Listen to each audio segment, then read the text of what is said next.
Hi, welcome to our podcast. This is a podcast aimed specifically at our managed landlords today, and we wanted to take the time to talk to you about rent and legal expenses service, which is something that we think is really important and something that we're going to be introducing to all our managed clients over the coming month. I'm here today with my colleague Sharon Haynes, who's our lettings director. Many of you will be familiar with Sharon. We obviously had the webinar a few weeks ago, which was aimed specifically at our managed landlords, talking you through all the changes that are to come. And now we wanted to take a little bit more opportunity to take a deep dive into rent and legal protection and why we think, this is so important with all the changes that are taking place from the 1st of May 2026. So, hi, Sharon, how are Hi, you? Victoria. Yes, I'm really well, thanks. It's Great. a nice sunny day today. It's lovely, isn't it? Sharon, just taking it from the top, we won't go too much into talking through the Renters' Rights Act as we did previously, because we can send out information regarding that separately if it's required. Absolutely. But there were a few. We were just going to talk through really the features and the benefits of the service that we're looking to roll out from the 1st of May. So I'm just going to work through those, and we can actually maybe talk about the implications and situations that might arise where those particular features might be beneficial to our clients. Absolutely. So the first one that we were going to talk about, the first feature of the product that we're offering is rent protection. Now, can you tell us more about rent protection? Yeah, absolutely. So the rent protection is one of the key features of the policy. It covers rent arrears from a tenant who doesn't pay their rent in full and on time. The product typically kicks in once the tenant is 30 days in arrears. Okay. It's an important thing to have. You never know when your tenant may have a change in their situation. Such as lose their job. Absolutely. Yeah. Or, family split up. So whilst we traditionally don't have much of an issue with rent arrears in the Cotswolds area, it is still good to have that as peace of mind and backup. Yeah.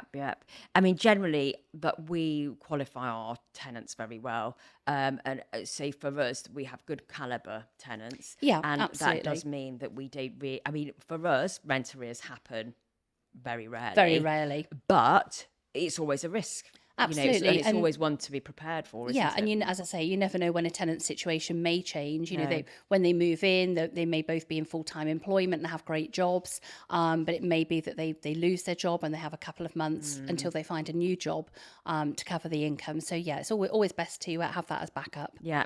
And I was reading somewhere recently that actually there is quite a lot of existence of what they call rent poverty, which is whereby tenants, their rental payment maybe takes up 40% of their monthly revenue or their monthly incomings and earnings. It's certainly a big chunk, isn't it? Yeah, and that actually they don't have great reserves savings to draw on in case of emergency. And all that it takes is really maybe an accident, somebody not to be able to work for a certain amount of time, for that to happen. It's not always about, really having dodgy tenants, is it?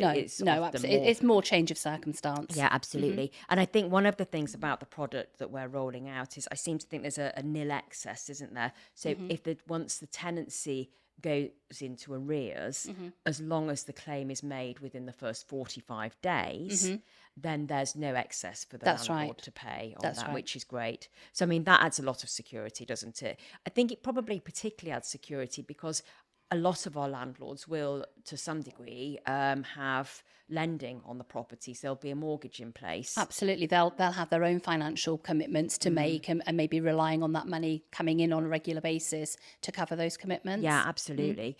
I think with the cost of everything going up, everybody is very aware of sort of what is coming in and going out. And I think if you are dependent on that rent to pay a mortgage or for any other circumstance, the loss of it can have a massive impact on anybody. So that's a really great feature to have in place. Yeah, fabulous. Agreed. Legal expenses, that was one of the other features that's available. Yeah, so this is sort of the big one, really, and this is probably the the main reason, really, I think landlords should have this policy. Obviously, with renters' rights, the notice periods are changing. The courts are going to be busier. So if you do serve notice to a tenant and they don't vacate on the agreed date, you've then got a prolonged period whereby they may not pay their rent whilst you're waiting for court dates. So it could be a long period. It could be, sort of six months or longer. And the legal expenses will cover all the legal costs associated with recovering your property. Yeah. So your solicitor's costs, your court attendance costs, as well as obviously the rent being covered during this time. Yeah, and they can build up really quickly. Oh, absolutely. Yeah, absolutely. So I think it just takes that pressure off a little bit, Yes. doesn't it? Because I think sometimes perhaps landlords can find themselves in a situation of, is it more cost effective to sit this out, or is it more cost effective to take legal action because legal costs are so high?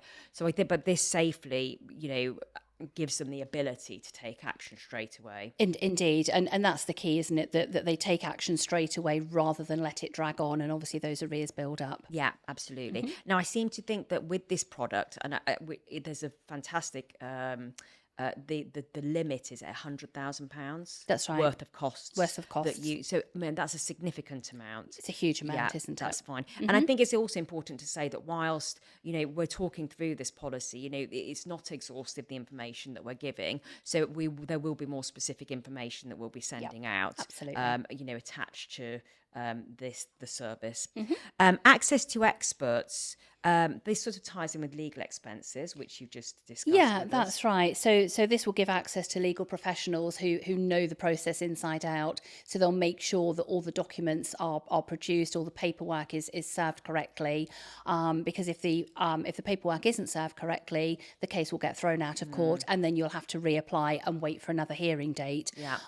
So the fact that you've got access to experts who know what they're doing, they do this day in, day out, means that your claim will be straightforward. Yeah, and I think that's why we fully endorse people having their property managed, because now it's so important, isn't it, to make sure that all the right documentation is served in the right way at the right time. Again, it was something we covered on the webinar, but getting it right. Yeah, and I listened to a training session yesterday, and it's going to be more emphasis on not just doing the right thing, but proving that you've done the right thing. Yeah. And that's why really this needs to go to the experts. Yes. And I think this is probably the big change, isn't it, with the Renters' Rights Act? For years, it's landlords been able to do it for themselves, and there's kind of been there's not been such tight regulation over it, or there's not been so many hoops to jump through. That's not the case now. No. I mean, it's certainly a different job to when I started in property 20 years ago. So much more legislation, so many more things to be aware of, to record. So it's absolutely imperative that you're getting the right help and things are being done properly. Yeah.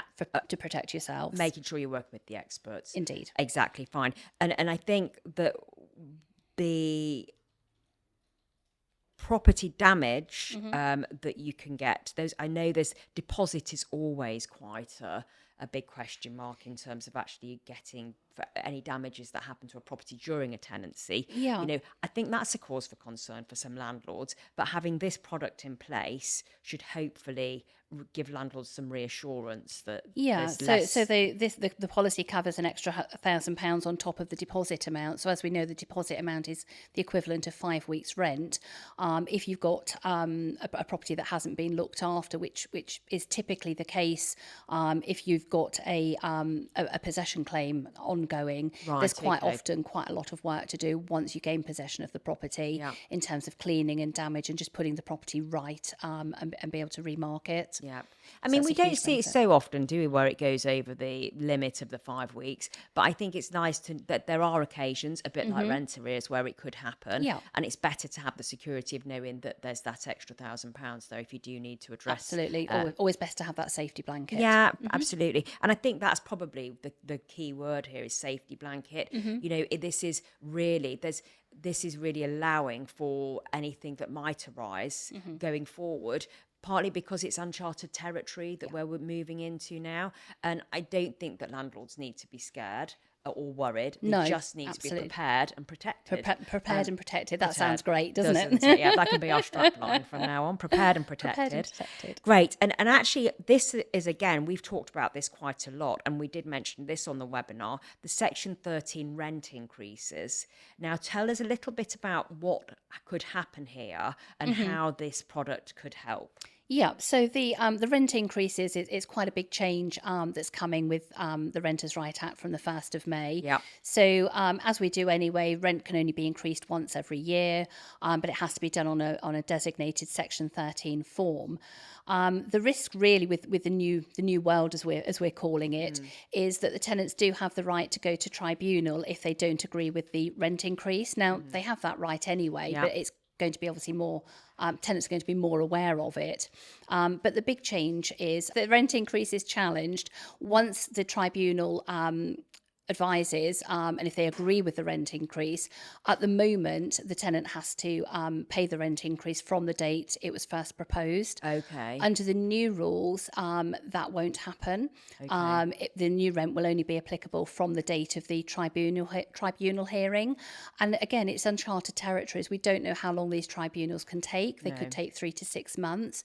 So if you've got a rent increase of £100 or £200 over 6 months, that's quite a chunk of money and income that landlords are missing out on. Yeah. With the policy, the policy will pay the increase on the rent whilst we're waiting for the tribunal, and so that the landlord will still be receiving the rent that they are entitled to. Right, okay. So just to recap on that, the Section 13 rent increase means that if the tenant can challenge that rent increase, and if they challenge the rent increase, should it proceed, won't be implemented until the courts have confirmed and approved that rent increase. So there's no back payment. So there might be 6 months between the new rent being proposed and it being implemented. Yes. But whereas now we can have back payments on that rent. We can't going forward. But with this product, that will cover the shortfall. That will make the back payments. Absolutely. How many hundreds or thousands of pounds you might have missed in from the rent increase that what you weren't able to action over those 6 months. That's right. So I think that's a really key feature of this. Yeah, absolutely. And as I say, tenants can challenge rents at the moment, but it's not really something that's made aware. Tenants aren't generally aware of that. With all the changes with renters' rights, there's lots of talk in the media about what the changes are.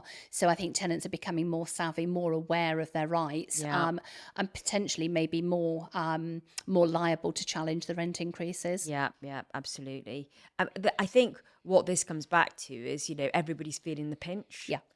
So if anybody, your tenant might be perfectly nice, but, if they're struggling financially and they can do anything to defer any kind of payment, there may be opportunities out there that will do that. So that's something to bear in mind. But I think that's great news for landlords because, I still think that the private rented sector has a lot of potential, and there's, as we talked about previously, there's a lot of, there's still profit there for landlords. It's still a good investment, but having products like this in place really means that you are going to, secure your income from renting out property and not expose you to unnecessary loss. That's it. It's all about sort of managing the risk, isn't it? Yeah. Mitigating risk. Yeah, absolutely. So one of the things that can also take place is a situation whereby landlords may want to regain possession of their property because they want to move back into the property. Absolutely. With either them or their family need to move back in because they may be moving back from abroad